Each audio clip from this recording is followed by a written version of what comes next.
alhamdulillahi karim dil minan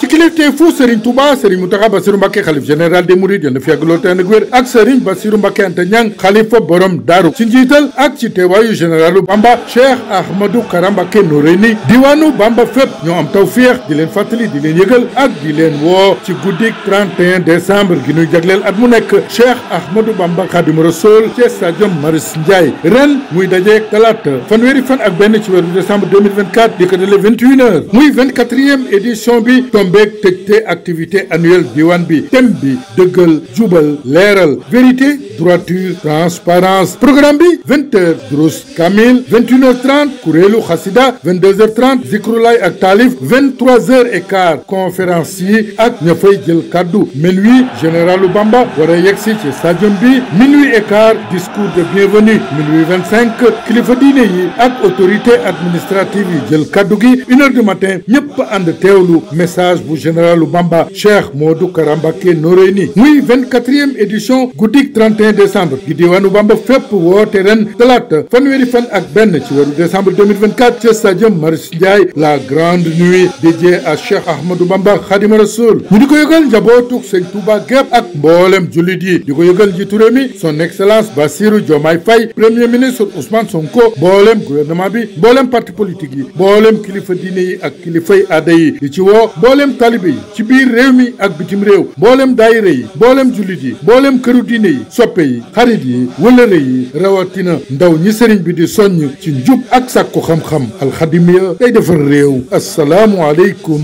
wa rahmatullahi taala wa barakatu